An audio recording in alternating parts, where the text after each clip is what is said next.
তো হাই বন্ধুরা, আমি দীপিকা চলে আসলাম কলা বাগানে। দেখো এখানে একটা কলার মোচা, তো সেটাকে আমি নিলাম, কলার মোচাটা পাড়িয়ে নিলাম। তো হাতে সর্ষের তেল মাখছি, যাতে সর্ষের তেল মাখলে কলার মোচাটা যখন আমি পরিষ্কার করব তখন আটা লাগবে না, মানে ওর কলার মোচাটা ছাড়তে গিয়ে যে হাতে কালো কালো একটা আটার মতো দাগ লাগে সেটা লাগবে না। তার জন্য আমি সর্ষের তেল হাতে ভালো করে মাখিয়ে নিলাম, কিন্তু এগুলো পরিষ্কার করতে অনেকটা সময় লাগে।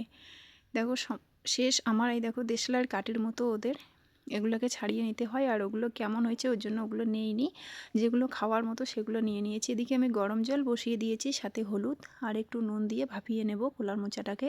আর একটু সর্ষের তেল দেবো যাতে কালো কালো না হয়। তো যেমন মানে কলার মোচাটা ওইরকমই থেকে যাবে, কালো কালো হবে না। তার জন্য গরম জল দিয়ে একটু ভাপিয়ে নেব, নুন হলুদ আর একটু সর্ষের তেল দিয়ে। দেখো ভাপানো কিন্তু হয়ে গেছে।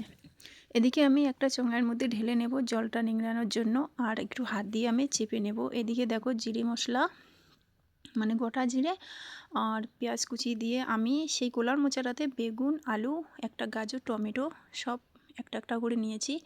ওগুলো ভাজাভাজি হতে হতে এদিকে দেখো বেটে রাখা পেঁয়াজ বাটা, লঙ্কা বাটা, আদা রসুন জিরে বাটা একসাথে দিয়ে মশলাটা আমি কষিয়ে নেব সেই আলু বেগুনটাতে।